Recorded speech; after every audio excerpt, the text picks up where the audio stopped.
저를 잘 알고 있는 목사님께서 어느 날 저에게 그 자랑을 하더라고요. 그 자랑이 뭐냐면 그 아이워치라고 이렇게 애플워치를 차고 와서 이걸 차니까 운동을 하는데도 도움이 되고 또 전화를 그 옆에 놓고 가까이 안 가도 돼서 참 여러 가지로 편하다라고 이야기하더라고요. 그러면서 그 목사님이 어느 날 그걸 차고 설교를 하다가 갑자기 시리가 그 설교 시간에 그 응답을 해가지고 말을 하다가 그 시리가 응답을 하고 갑자기 그 아이워치에 애플워치에 그 소리가 있게 나는 것을 통해서 많은 바더링 또한 그 디스럽팅을 당했다라고 이제 그런 이야기를 하더라고요. 그래서 저도 아무리 그 기능이 좋고 편리해도 나는 좀 그 애플워치를 차면 좀 반응이 너무 이렇게 바더링 될 것 같고 또 마치 어떤 사슬에 얽매여 있는 것 같아가지고 나는 차지 않으리라. 그리고 나는 그거 사용하지 않겠다. 그리고 목사님처럼 저도 설교하다가 갑자기 시리가 반응해가지고 무슨 소리가 나면 갑자기 반응이 그 예배의 분위기를 흐트릴 수 있고 그래서 하지 않겠다 이제 이런 생각을 가지고 있었어요. 근데 한 4일 전인가요? 저를 사랑하는 목사님께서 갑자기 저희 부부에게 그걸 사주는 거예요. 전혀 뭐 갖고 싶은 마음도 없고 필요하다는 마음이 없었는데 그걸 저 아내하고 저하고 그걸 제일 좋은 걸 사줘가지고 이걸 차고 다녀야 말해야 되냐 그런 생각을 했습니다. 했는데 막상 또 받으니까 기분이 너무 좋은 거예요. 기분이 별로 그렇게 뭐 필요하다고 느끼지도 않고 사야 되겠다 막 그 목사님이 그렇게 권유라도 하지 않았는데 받으니까 너무 기분이 좋은 거예요. 그래서 웹을 다운로드를 받아야 되는데 그 시간이 2시간 정도 걸리더라고요. 그래서 언제 끝나나 막 고민도 하고 빨리 끝났으면 좋겠다 막 이렇게 한번 사용해 보고 싶다 이런 마음이 두근반 서근반 이렇게 그거에 대한 기대감이 넘쳤습니다. 그러면서 이렇게 받으려고 하지 않는 선물도 받으면 이렇게 기분이 좋는데 정말 이보다 더 좋은 선물이 있다면 얼마나 더 기쁠까? 이런 것들을 생각하게 되면서 우리가 이 땅에 살면서 받았던 것이 무엇인가? 라는 것을 생각해 볼 때 다 받을 때는 좀 기뻤지만 며칠 지나면 다 그냥 시들어지는 그런 감정의 선물들이었을 것입니다. 그런데 하나님께서 우리에게 주시고자 하는 선물은 바로 그리스도라는 선물을 주고 싶어 하는데 그 그리스도라는 선물을 우리가 받을 때 두근반 서근반 또 아니면 간절한 이것을 한번 좀 가지고 쓰는 것이 너무 기쁘다. 이거 정말 받아서 너무 좋다. 이런 기분을 가지고 우리가 누리고 있는 그리스도의 선물을 정말 지금도 그런 마음으로 그 선물을 간직하고 있고 대하고 있는지 이런 것들을 좀 생각해 보게 됐습니다. 여러분, 산타 할아버지는 우는 애에게 선물을 안 준다고 이야기합니다. 산타 할아버지는 울면 안 돼. 그래서 울면 안 된다고 이야기합니다. 그런데 애들은 울고 싶습니다. 울고 싶어요. 뭘 사주지 않으면 울고 싶고 장난감을 사주지 않으면 울고 싶어요. 그런데 산타 할아버지는 우는 애에게 선물을 안 준다고 하니 그게 사실인지 진실인지 모르겠지만 하여간 노래로 이렇게 진행되더라고요.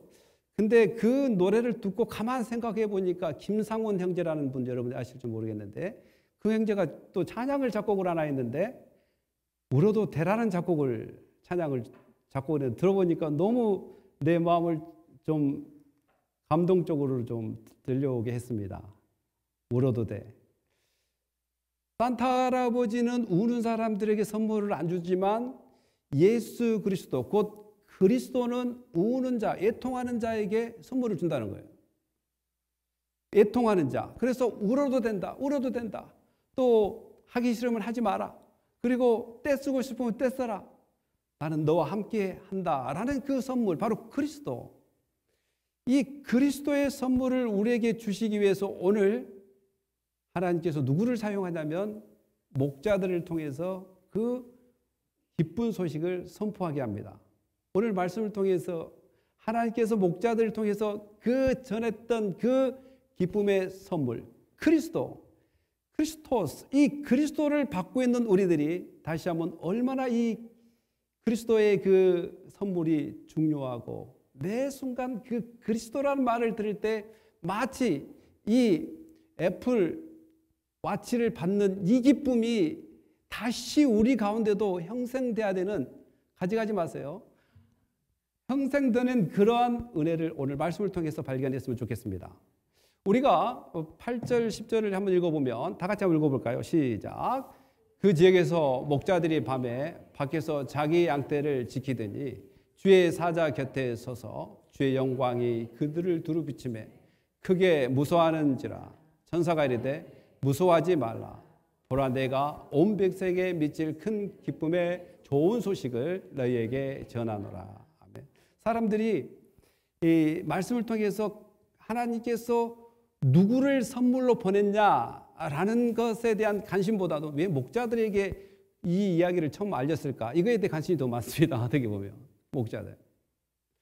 예수 그리스도, 그 그리스도가 선물이 어떤 분이고 어떻게 나의 삶 속에 윤택하게 나를 베네핏을 주고 나의 삶이 변화를 일으켜서 정말 영생을 소유하고 이 기쁜 선물을 소유했기 때문에 너무 기쁘다보다는 왜 목자들에게 이렇게 먼저 이 기쁜 소식을 알렸을까? 여러분, 왜 목자들에게 이 기쁜 소식을 먼저 알렸을까요?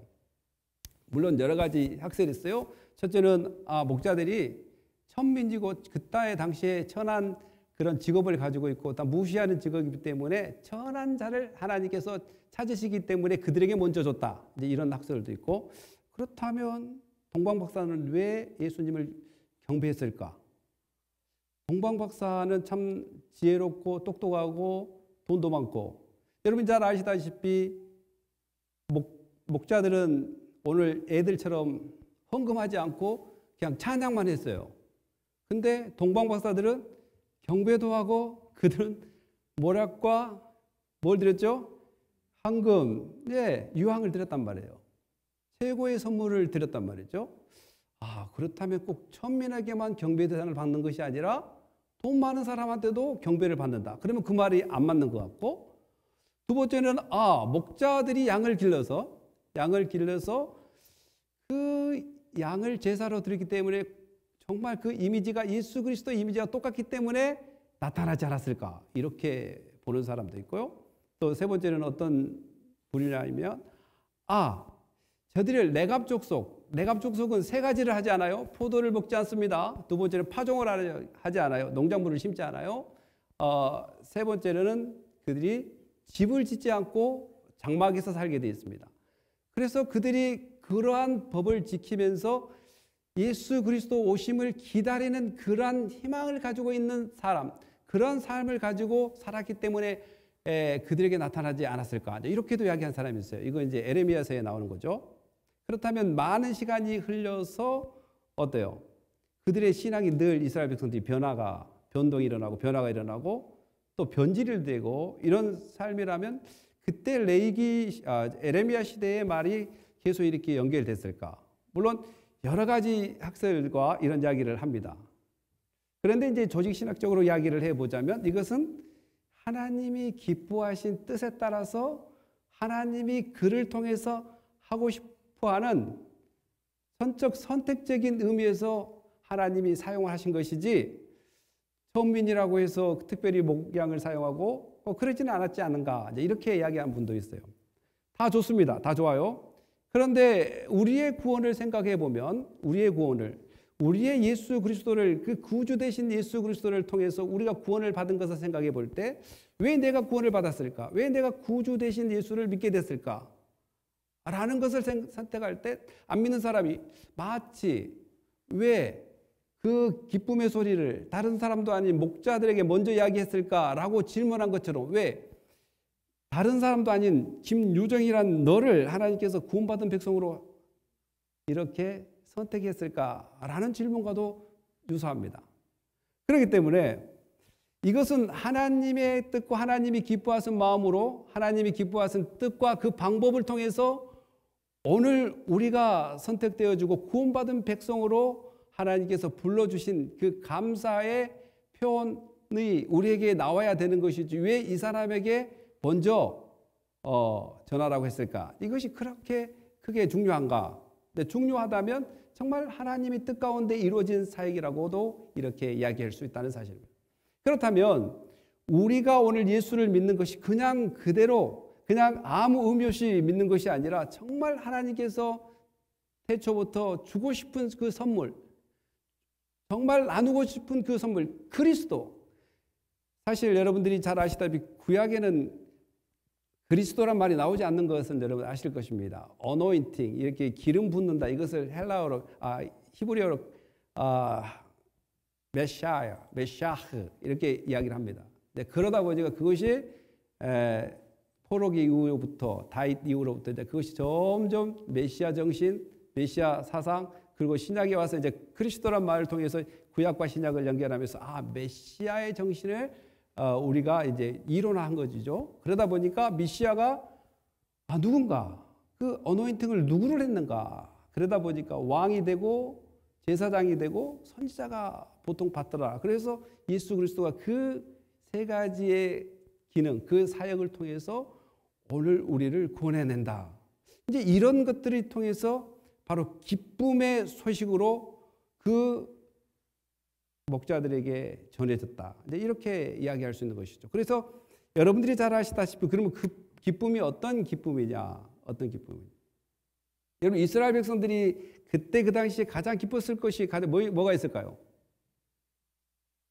에프라치 받는 것이 기뻤을까요? 그 당시에 에프라치가 없었는데. 그때 그 당시 가장 기뻤던 것은 크게 두 가지입니다. 농사를 잘 지어가지고 풍년이 들거나 또한 소득했던 그런 작물들이 정말 잘 될 때 그들은 기뻐합니다. 그들은 유명민 또한 그 광야의 생활에서 정착하면서 그들이 기댈 것은 농사가 잘 되는 거예요. 그래서 그들은 농사가 잘 될 때 그렇게 기뻐합니다. 그리고 두 번째 기쁨은 뭐냐면 전쟁에서 이겨가지고 상대방 나라의 그 곡간이랄지 상대방 나라의 귀중품을 전부 가지고 왔을 때 엄청 기쁨이 일어납니다. 마치 예수 그리스도가 이 땅에 오시는 것이 마치 농작물이 잘 돼가지고 또한 상대방 나라의 곡간에 있는 금은보화를 가져왔을 때의 그 기쁨, 그 기쁨의 10배, 100배, 1000배 이상의 기쁨이 바로 예수 그리스도의 선물이라는 것을 우리는 깨달아야 될 줄 믿습니다. 그래서 예수 그리스도 하면 정말 참 마음이 좀 찡하고 예수 그리스도 하면 오늘 월마트 기프트 카드 받는 것보다도 이따 예배 끝나고 받을 스타벅스 기프트 카드보다도 더 정말 기대가 되고 그 예수 그리스도 그 소유가 얼마나 우리에게 중요한 선물인지 우리는 이 성탄절을 맞이하여 더 한번 우리의 마음 가운데 부흥이 일어났으면 좋겠습니다. 이 부흥은 내 영적인 반응이 예수 그리스도를 대할 때 일어나는 부흥입니다. 정말 기뻐할 수 있는 부흥, 정말 그분을 오늘 찬양할 수 있는 그런 부흥. 한번 다 같이 읽어볼까요? 2장 11, 12절 시작. 오늘 다윗의 동네에 너희를 위하여 구주가 나셨으니 곧 그리스도 주시라. 너희가 가서 강보에 쌓여 구 위에 뉘어 있는 아기를 보리니 이것이 너희에게 표적이니라 하더니. 아멘. 여러분, 물론 하나님께서 다윗에게 약속했습니다. 다윗의 약속. 그래서 앞으로 너희 족속을 통해서 너희 후손을 통해서 다윗의 왕자가 굳건하게 설 것이다. 이제 이러면서 늘 베들레헴이란 다윗이 태어났던 장소, 또 다윗의 고향, 또 여러분들도 성지순례를 가보서 알겠지만 제가 2번 정도 갔는데 거기에 그 베들레헴이라는 그 시리에서 약간 3km 정도 떨어져 가면 뭐가 있냐면 목자들의 들판 교회가 있습니다. 목자들의 들판 교회. 이제 거기 가면 그 주위에 양들을 잘 기울 수 있는 풀들이 많이 자라고 그 석회석 동굴들이 많이 있습니다. 석회석 동굴. 그래서 석회석 동굴을 그 밤에 그 양떼를 지키던 목자들이 양을 그 안에 집어넣고 석회석 동굴 앞에 누가 앉게 되냐면 목자들이 앉게 되죠. 그래서 나는 양의 문이다. 이게 자기가 동굴 입구에 앉습니다. 그래서 양이 나가지 못하도록. 이제 그런 것들이 자연 동굴들도 많이 있고요. 근데 이런데 이 바로 다윗이 살았던 곳이 바로 베들레헴 주변이죠. 그런데 그곳에 구주가 났다라는 것이죠. 그러니까 예수 그리스도는, 이 그리스도는 삼중직을 통해서 구원을 이루시고 또 구원을 이루실 것뿐만 아니라 우리 모두의 주인이 되는, 그래서 그 그리스도는 우리를 구원하신 것뿐만 아니라 우리의 주인이 되는 놀라운 선물이라는 것을 우리는 깨달아야 될 줄 믿습니다. 그러니까 여러분은 누구 것입니까? 예, 구주 예수 그리스도의 것입니다. 여러분들은 누가 뭐라고 해도 예수 그리스도의 것입니다. 사탄이 여러분들을 더 이상 소유할 수 없습니다. 믿습니까? 더 나아가서는 여러분은 지옥 갈 수도 없어요. 지옥 갈 수도 없어요. 왜냐하면 예수 그리스도의 소유이기 때문에 예수 그리스도께서 자기 소유를 뺏기지 않습니다. 어떠한 힘을 가지고 있는, 능력을 가지고 있는 사람들이 와도 뺏기지 않습니다. 그래서 그 그리스도의 그 선물은 우리가 상상을 초월할 수 있는, 정말 생각지도 못하는 그러한 엄청난 선물 중의 선물, 돈으로 살 수 없어서 선물이라고도 표현하지만 정말 우리가 이 땅에서 받을 수 없는 그 선물을 우리가 받았습니다. 여러분 기쁘지 않습니까? 안 기뻐요? 네.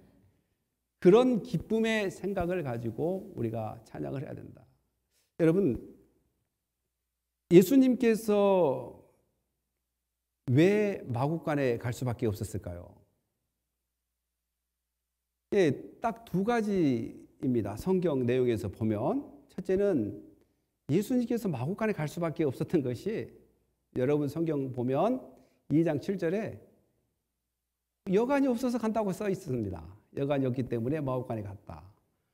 두 번째는 뭐냐면 이 목동들에게 사인을 줘야 됩니다. 표정. 그러니까 예수님께서 강보에 쌓여 있어야 되고, 예수님께서 메이저, 이게 여물통 위에 있어야지만이 누가 알 수 있습니까? 바로 목자들이 알 수 있습니다. 그러니까 어두워 있는 인간을 위해서 이 눈높이를 맞춰서 그들이 예수를 알아볼 수 있도록 철저히 볼 수 있는 사인이 바로 강보에 쌓여 있어야 되고, 여물통 위에 있어야 되고, 또 거기에 어른이 누워 있으면 안 됩니다. 아기가 누워 있어야지 목자들은 그를 발견할 수 있습니다. 그래서 이 땅에 너에게 줄 선물인 그리스도가 나타났다는 것을 알아볼 수 있게 하는 이유가 바로 두 가지 측면에서 마구간에 갈 수밖에 없는 상황이라는 것을 우리는 성경을 통해서 발견할 수 있겠습니다.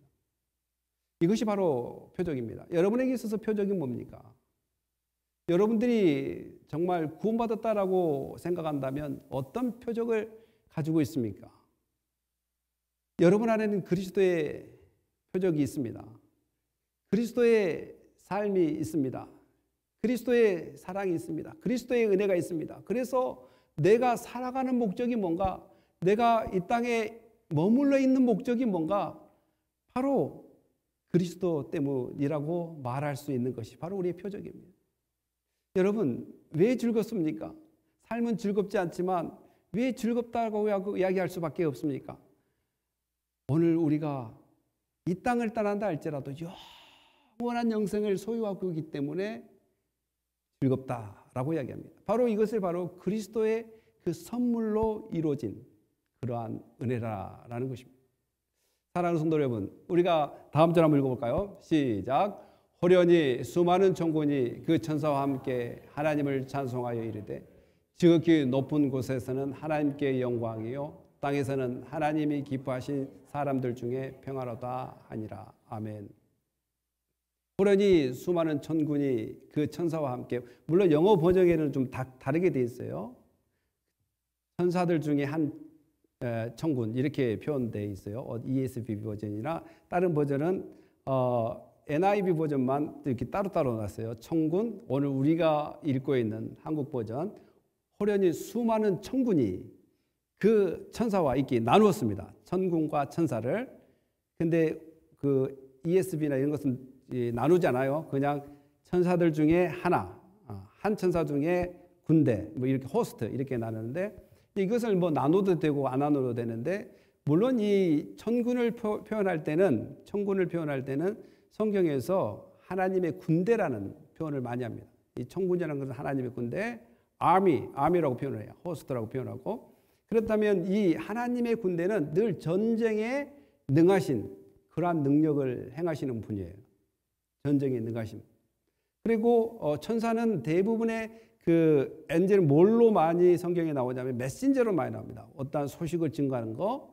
그리고 천군은 무슨 역할을 많이 감당하냐면 멸망당할 영혼, 죽을 영혼, 또한 위험에 빠진 영혼을 구원내는 그런 역할. 그러니까 하나님의 백성들에게 예수 그리스도를 구주로 믿는 백성들에게 늘 하나님께서는 그의 메신저와 그의 군대를 보내서 승리하게끔 하는 능력이 있습니다. 그래서 그들은 이미 예수 그리스도가 이 땅에 오심으로 승리와 또한 그의 진리의 메시지가 선포됨으로 말하면 모든 영혼들이 살아갈 수 있는 또 새롭게 살 수 있는 그 모든 것들을 생각할 때 그들에게는 찬양이 나올 수밖에 없는 그러니까 하나님을 찬송하여 이르되 지극히 높은 곳에서는 하나님께 영광이요 땅에서는 하나님이 기뻐하신 사람들 중에 평화로다. 여러분 여기서 우리가 잘 알아야 될 것은 평화가 누구한테 있는 것입니까? 모든 사람에게 있는 것은 아닙니다. 하나님이 기뻐하는 사람들에게 있는 것입니다. 바로 이 하나님이 기뻐하는 사람들이 누구냐? 오늘 예수 그리스도를 소유하고 있는 여러분입니다. 믿습니까? 네. 오늘 예수 그리스도를 나의 구주로 영접하고 그분이 진짜 기쁜 소식이고 그분이 나의 삶의 희망이고 내가 살아갈 이유가 되는 사람들에게 또한 하나님께서 그걸 주고자 하는 모든 사람들 그 사람들에게 평화가 있다는 것을 우리는 기억해야 될 줄 믿습니다. 사랑하는 성도 여러분, 오늘 제가 이야기했다시피 받고 싶지 않은 애플워치를 받아도 이렇게 기분이 좋는데 이 세상에서 몇 번 차고 또 실증 나서 안 찰 거면서도 기뻐하는데 우리가 영원히 함께 기뻐하며 즐거워하며 또 이 땅에 살아갈 이러한 원동력이 되는 예수 그리스도 때문에 기뻐하고 즐거워하는 은혜 그분만이 우리의 참 선물이고 그분만이 나의 인생의 모든 것이 된다고 이야기할 때 여러분들에게 그때 비로소 평화가 넘칠 것입니다. 여러분 힘든 일이 있습니까? 또 어려운 일이 있습니까? 울면 됩니다. 울면 됩니다. 애통하는 자를 예수님께서는 찾고 있고 그 애통하는 자의 기도를 듣기를 원하십니다. 여러분 우십시오. 울 때 여러분에게 평화가 올 것입니다. 그분 앞에 울 때 여러분에게 자유와 기쁨이 있을 것입니다.